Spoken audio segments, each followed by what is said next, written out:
Hi everyone, I'm Joe. As it was mentioned, I did an internship with the MFEM team this summer, and my task was under the mentorship of Keaton to implement a particle tracking framework into MFEM for any physics code in general. So that's what I'll be talking about today. But before I do that, I wanted to take a moment to quickly just introduce myself a little bit more and also talk about some of the cool ways that my lab group is using MFEM. So I'm a fifth-year aerospace engineering PhD student at the University of Illinois at Urbana-Champaign, and my research, let's get the videos going. Sorry, I don't know why these are not playing. Okay, this is my research. I study the aerothermal elasticity of specific types of shock boundary interactions. And so to do this or to accomplish this effort, I've used MFEM to develop a CG thermomechanical solver for fluid thermal structural interactions. So it's easily coupleable in a partition sense to any fluid solver. And this is some of the work I've done using MFEM here. We also had a postdoc in our group, Rob Chiotti, who developed CHIPS. CHIPS is a DG ablation solver. So if you imagine an ablating porous medium in high-speed flow, it's going to ablate and it's going to lose mass. A simulation of that is shown here by Paul, and it's currently largely supported by Blaine Vollmer. And lastly, in the spring, we had, as part of a master's thesis, Farhad Hassanli develop Prandtl, which is a discontinuous Galerkin spectral element method compressible Navier-Stokes solver.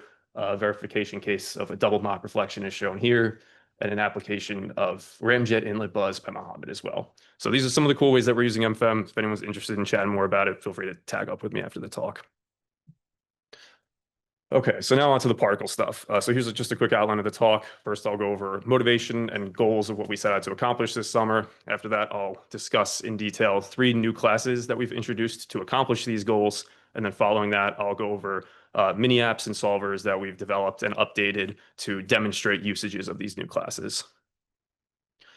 Okay, so there's a large interest and motivation for having a particle tracking framework in that it can be used in a wide range of research applications. I have just 2 sample ones shown here. For example, when you place a dam in a river, modeling the sediment buildup or contaminant buildup is important for civil engineering, infrastructure health, or ecological health. That can be done with a particle tracking framework. Additionally, we saw talk about tokamaks earlier. I saw this picture recently posted by the ALCF of work done by the Princeton Plasma Physics Lab of their particle and cell code with their own particle tracking framework, which is critical for ultimately achieving clean fusion energy. So long story short, there's a lot of interest and motivation to have this, and this was not a native feature of MFEM until now. So the goals that Keaton and I set out to accomplish this summer were to create a lightweight and scalable particle container for modeling any kind of physics, whether it's electromagnetic, fluid, what have you, that seamlessly integrated with existing MFEM data structures and styles. You guys might have seen throughout the day, this class find points GSLib. For those that do not know, it is a class that allows you to, given a grid function, for example, say you have a grid function that represents the electric field. Given an arbitrary set of points on that domain, you can compute the electric field at those points. This is important for a particle tracking framework because if you're wanting to integrate charged particles in time, you're going to want to know the electric field at the particle locations. So that's the importance of using a class like find points GSLib. So we wanted to have seamless interfacing with that. We also wanted to ensure that we had flexible and optimal memory layouts available. So if you wanted coalesced memory accesses on devices, we wanted to make sure that you can do that. Of course, we wanted the ability to be able to track particles globally using a unique identifier. We also wanted to be able to support load rebalancing of particle data amongst MPI ranks. And lastly, have a natural interface for adding, modifying, and removing particle data. Ultimately, demonstrating all of this through new examples and mini apps. All right, so I'm going to go into the new classes. So when we were thinking about this like all-encompassing particle container, we wanted it to have 4 key components of it. One is obviously we need the coordinates of the particles. Here I have a vector dimension of 3. The stuff I'll show you later, it supports any space dimension of the particles. It's just an example. We wanted to have a set of IDs associated with each particle. For this, we just opted to use a simple MFEM array of unsigned integers to store all of the particle IDs on a given MPI rank. And then we wanted to support what we've called fields. Fields are just vector data associated with each particle that can be either a float or a double, depending on how you compile MFEM, represented by real T. So for example, if you have an electric particle that has mass, that would be a field of vector dimension 1. If it has a momentum, that would be a field of vector dimension 3. So we wanted to support an arbitrary number of vector dimensions and arbitrary number of fields. And lastly, we also wanted to support the ability to assign an integer to each particle as well, which we've termed that as tags. These, similarly to IDs, we've decided to just store an array of integers. And then lastly, we also wanted, as I mentioned earlier, we wanted some type of natural interfacing for particles. So we want some way to be able to query single particle's data and have all of it in a single object. So this is kind of what we were setting out to do. We solved the problem with IDs and tags, but we needed some way to easily store and manage the float data and some way to handle the particles and some way to handle the individual particle data. So first I'll discuss how we solved the storing and handling of float data or double data. So the punchline was, all right, well, we can probably easily store all of the data, the fields or coordinates in a single MFEM vector. But the problem is, though, is that we needed a vector of vector data, essentially. So this would have an arbitrary vector dimension associated with it. As I mentioned earlier, like for an electric particle, it would be charge or momentum. And we wanted to support any kind of ordering. So you may know this from grid function. You can store the data either by nodes or by VDIM, given here. We wanted to support any type of ordering of the data. So this can be thought of as like particle coordinates, for example. As I mentioned, it's similar to grid function. We needed something between a vector and a grid function. So this ultimately motivated this new class called multivector. It is a very lightweight type derived from vector that it is descriptive of a number of vector entries, or particles in our case it will be, a given vector dimension and a given ordering. So just as an example to kind of describe what it is representing here, you can imagine number of vectors being 4. So say 4 particles, a vector dimension of 3. So looking at, for example, particle coordinates, these are the different ways that a multivector would store that data. So you could do this with native vector easily, but by creating this new class, we were able to add a lot of new simple functionalities that make manipulation of this data a lot easier. So for example, if you wanted to, for example, consider particle 2 in an ordering by node sense, you wanted to update the coordinates of that particle. With multivector, you can, you wanted to get, first it's get, you wanted to get the coordinates of that particle. You can have a vector, you can do get vector values with the correct particle index, and ultimately you get a vector of that individual particle's data. And as I mentioned before, which I thought was going to be first, you can also set the data super easily as well. So this is a more natural interface for dealing with a vector of vector data, basically. Additionally, and this will become important a little bit later, especially for optimization on a host, when the data is ordered for an individual particle contiguously, which is an ordering by VDIM, you can have an external vector that you set to reference that data. So in this case, looking at particle 2, we have vec r. You don't need to make a copy of that data. You can just have it reference that data, which is something that multivector also supports as well when ordering is by VDIM. In addition to that, we've also added an ordering mindful resizing, which is very important for adding and removing particle data. So for example, if you wanted to resize that multivector of 4 particles to 5 particles, it's super easy to do that for by VDIM. You just add VDIM entries to the end, not a problem. By nodes, it's not as trivial. All that functionality is caked into multivector. All right, so that solves the problem of how we're going to store real T data. That's good for coordinates, that's good for fields. The next problem was, all right, now how are we going to manage all the particle data? And for that, we've created this class called particle set. So it manages the coordinates, the IDs, the fields, and the tags. And for this, I feel like it's best to just describe it through a demonstration of usage in the code. So here's a parallelized particle set. You give it the MPI communicator. You instantiate it with the MPI communicator. You give it the number of particles you want that rank to own the data for, and also the spatial dimension. What this constructor does is it will uniquely assign an ID based on the number of MPI ranks and which rank it's on for all the particles. I want to emphasize that you do not have to initialize. You can set it to 0 and then add particles as you go. It's just an initialization.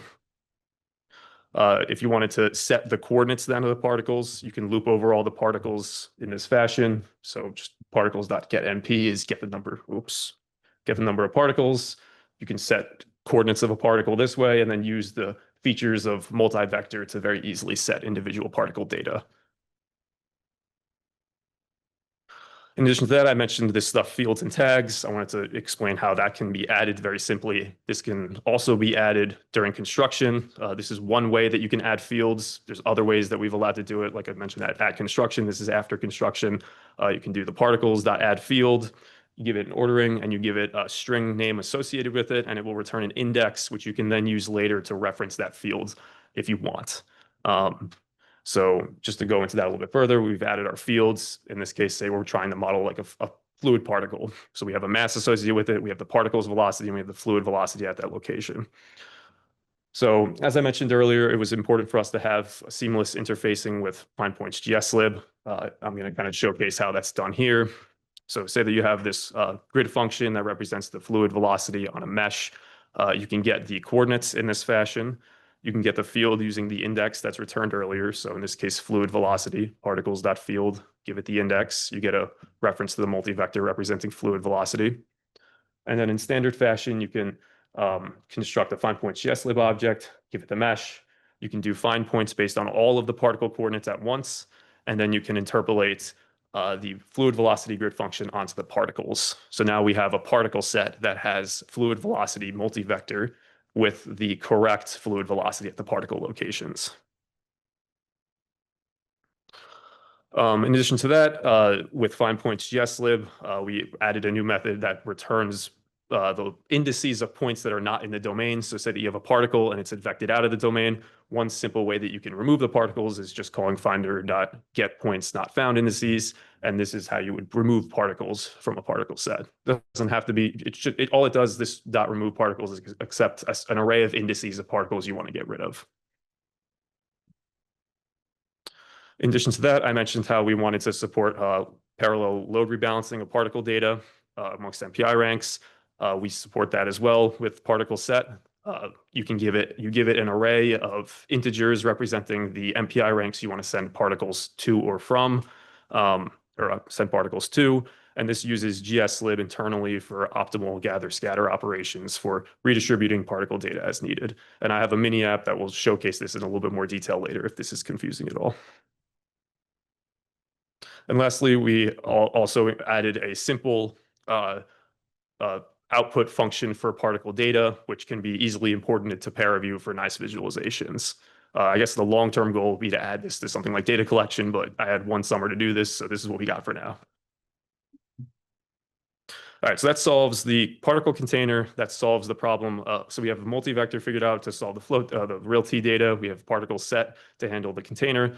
The last thing we wanted to have was a nice natural interface for individual particle data.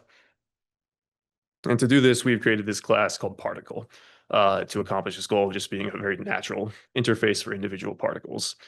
So with this, you can easily get and set particles from particle set, as kind of shown in this graphic here. And you might remember earlier I mentioned when your multivector is ordered by VDIM, you can set vectors as references. You don't have to make copies of the data.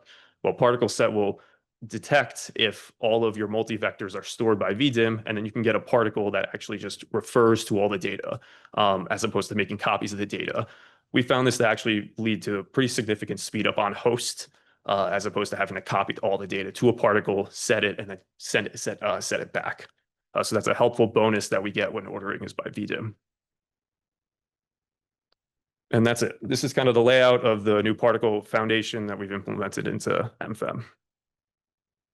All right, so now I'm going to kind of discuss the new mini apps and solvers that showcase some of these features in a little bit more detail. For one, this highlights the redistribution feature a little bit more. So what happens here is all of the MPI ranks that you run it on, if it's 4, there'll be 4. They'll initialize particles on a domain randomly, as shown here. So it looks like a mess. That's because all the MPI, it's colored by MPI ranks, by the way. So all the MPI ranks own particles that are scattered all over the mesh. When you're doing interpolation of grid data onto particles, you want the particle data to be on the same mesh, the same MPI rank that mesh is on, that part of the mesh. So this shows pre and post redistribute of a, I guess, optimal load rebalancing. So this is before redistributing particle data. Particle data is sent to the MPI rank that it's actually located on. And just to that, we adapted a single particle Lorenz mini app that Mark developed to support as many particles as you want. So you load in an electric field or a magnetic field using the Tesla and Volta miniapps, and it's integrated in time with the Boris algorithm. This miniapp highlights redistribution of particles. So you can set after a certain number of iterations you want to redistribute. It will open that window, which shows pre-redistribute and then post-redistribute. And it also highlights a new particle trajectory visualizer that we created using GLVis. So there's some of those features in the MFEM common, like MFEM miniapps common folder. I can discuss that more if anyone's interested after. In addition to that, we also implemented a new incompressible fluid particle solver called Navier Particles. It uses semi-implicit Lagrangian particle tracking developed by Sam Dutta at UIUC as well. This is just a verification case of it shown here, where we've, in some cases, turned only on lift of particles. In other cases, in the other case, just turned off lift and had everything else active. Long story short, it's verified. And then we have an application case of Navier particles in this mini app, Navier bifurcation. So this mini app demonstrates a continual injection of particles set at random at the inlet. We also have a 2D wall reflection boundary condition, which is shown here as if your time step is not ridiculously small, you would have to have some way to prevent particles from advecting out of the walls in the domain. We have a 2D reflection boundary condition to accomplish this. Okay. So I'm pretty early with time, but to summarize, we have implemented a scalable particle simulation framework. We have electromagnetic and Navier-Stokes examples, and ultimately I should emphasize that right now this is all just tracer particles, so it's coupled in a one-way sense.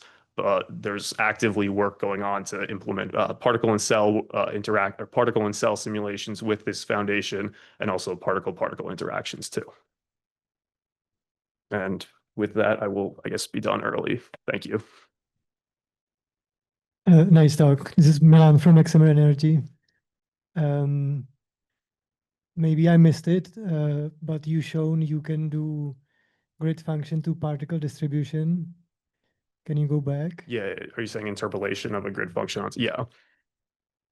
So that you're talking about this slide here. So can you do it in reverse, going from the particle distribution to a grid function? Not yet. I think that's something that was of interest, though. That's, I don't know, more on the application side. Different problems could have different ways to transfer the data. And our goal here was to build like a general framework. I just want to point out this was a summer project. Thank you. This is the first step. That's why we're showing it to everyone here to get the feedback and ideas how to continue. Any other questions? Oh, hello. Very impressive.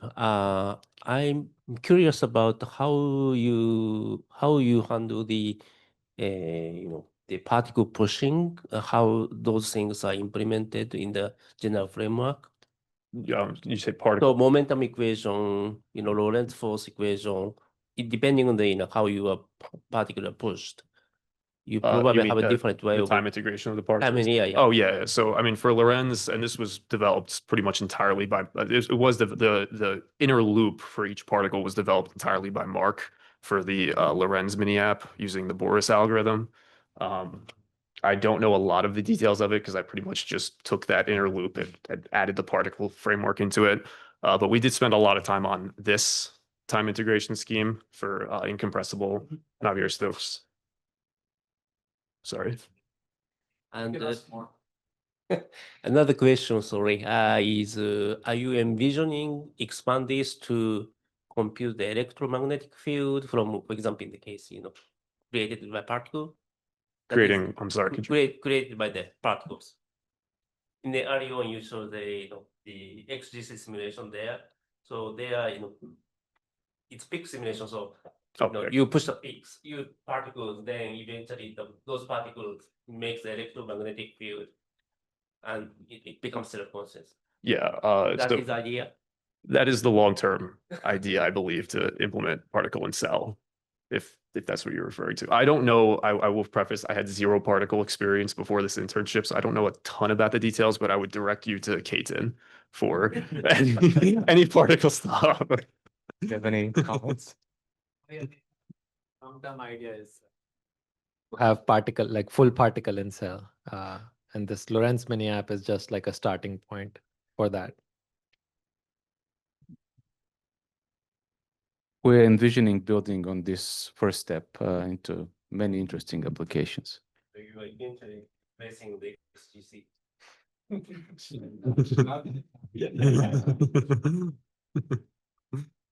Well, we have a good amount of extra time, so if there's any more questions. So have you thought about on GPU? Yeah, so sorry. Let you finish. Go ahead. Yeah, so everything is done using like ultimately multi-vectors derived from vector. Array is storing all the integers. All of that already has GPU support, so it should be natively a part of it. We didn't personally, as part of this development, use any like test with any GPUs yet, but it should be fine.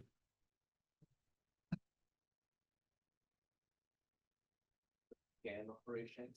Yeah, we did start with that stuff. Yeah, that's true.